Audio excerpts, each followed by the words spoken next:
Salam saudara, renungan harian kita hari ini tentang bukan untuk mengubah nasib di bumi. Saudaraku, selama ini terdapat suatu kesalahan yang sudah berlangsung selama bertahun-tahun, bahkan beberapa abad. Pelayanan sering dimulai dari mengikuti pendidikan di seminari atau sekolah tinggi teologi, sehingga pelayanan berangkat dari kemampuan akademis atau apa yang diajarkan di seminari atau sekolah tinggi teologi kepada mahasiswanya. Tidak sedikit mereka yang mengaku terpanggil melayani dan masuk pendidikan seminari atau sekolah tinggi teologi bukan didasarkan pada panggilan pelayanan yang murni, melainkan hanya karena mencari tempat dalam kehidupan pencarian nafkah atau untuk hidup dalam kewajaran seperti orang pada umumnya yang memiliki sebuah profesi. Dalam hal ini, pelayanan menjadi batu loncatan untuk memperbaiki tingkat kehidupan sosial ekonomi. Harus diingat, selama seseorang masih berfokus pada pemenuhan kebutuhan ekonomi, ia tidak akan pernah memiliki kehidupan yang normal di mata Allah. Seminari atau sekolah tinggi teologi sering dijadikan batu sandung, batu loncatan yang mudah atau sarana untuk memperoleh kehidupan yang lebih baik atau memperbaiki tingkat kehidupan sosial ekonominya. Orang-orang yang tinggal di pulau-pulau yang jauh, di kampung-kampung di daerah terpencil, mustahil atau sangat sulit dapat mengubah nasib menjadi orang yang bisa melihat kota besar dan memiliki kehidupan yang lebih wajar atau lebih banyak. Seminari atau sekolah tinggi teologi atau sekolah Alkitab menjadi jalan atau sarana yang sangat mudah untuk bisa mewujudkan keinginan tersebut. Sementara itu, banyak seminari atau sekolah tinggi teologi membuka pintu beasiswa. Hal ini merupakan jalan untuk mengubah nasib tersebut.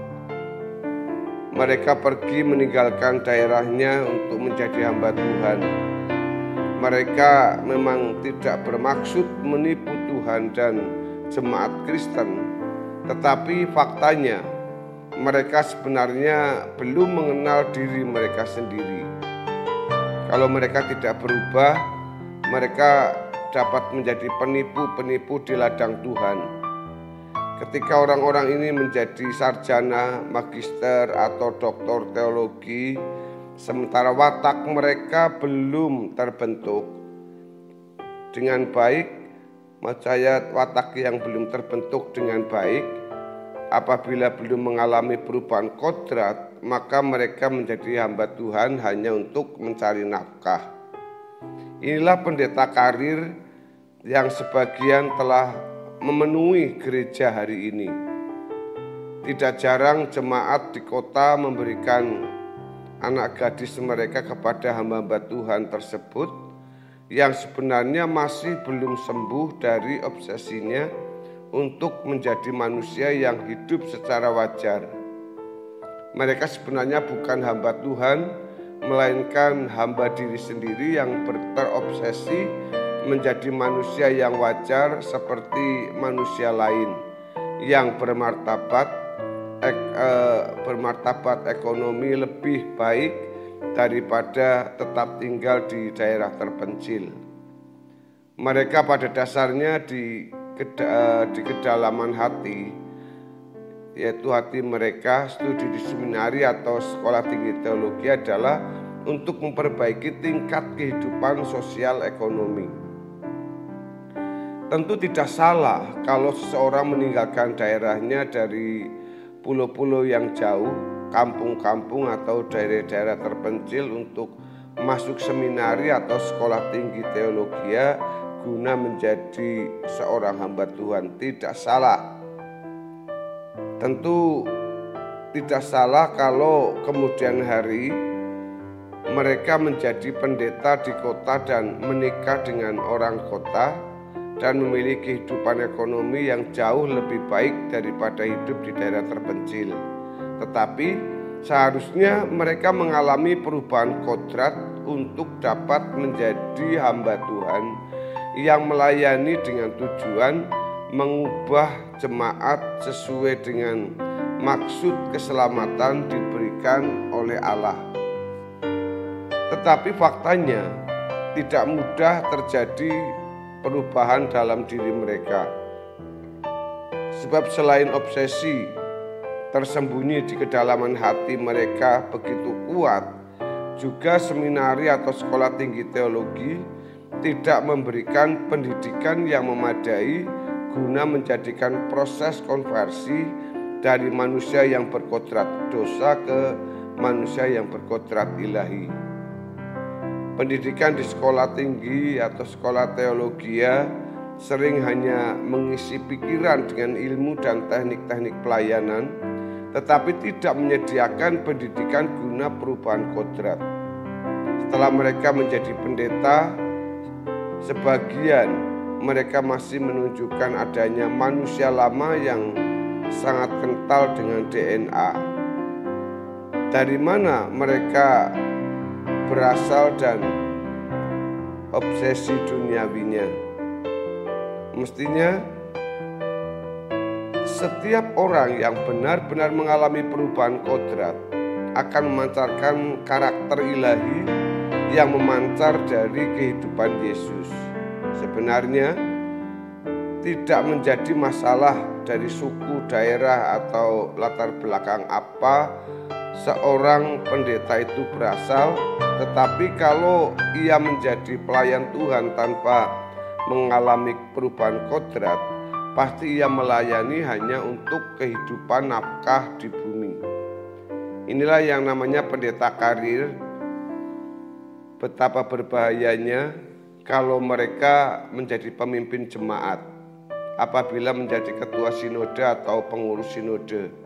Akibatnya gereja dan jemaat tidak dibawa kepada kebenaran yang Allah kehendaki, sehingga keselamatan tidak dialami dan tidak dimiliki oleh jemaat. Tentu saja dalam hal ini tidak bermaksud melukai siapapun, tetapi kalau seorang atau sekarang ada mahasiswa yang sedang belajar di seminari atau di STT atau sekolah tinggi teologi, seharusnya lebih dari sekadar mengikuti proses pendidikan dengan kurikulum tersaji. Ia harus berjuang untuk mengalami perubahan kodrat. Bagi mereka yang sudah menjadi hamba Tuhan, kiranya disadarkan untuk menghargai panggilan, bahwa panggilan kita adalah melayani Tuhan. Melayani Tuhan bukan sekedar untuk mengubah nasib di bumi, baik nasib kita sendiri maupun nasib orang lain, melainkan untuk memindahkan hati di kerajaan surga.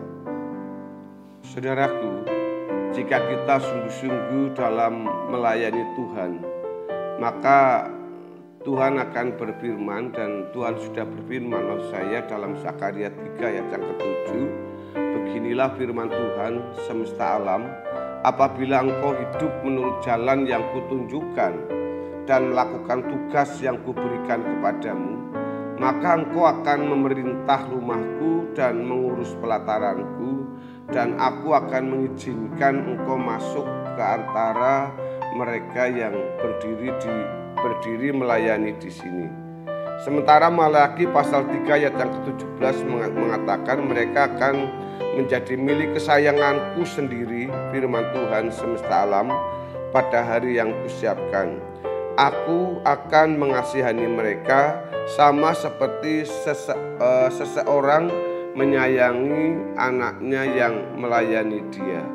Saudaraku yang dikasihi oleh Tuhan Yesus, jadi mari kita memotivasikan diri kita dalam melayani yang benar sesuai dengan kehendak Tuhan, sesuai dengan rencana dan sesuai dengan apa yang Tuhan mau dalam setiap pelayanan kita, sehingga pelayanan kita tidak menjadi sia-sia, tetapi kita semakin berkenan kepada Tuhan.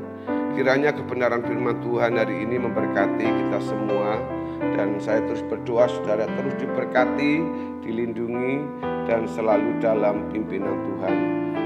Tuhan berkati. Amin.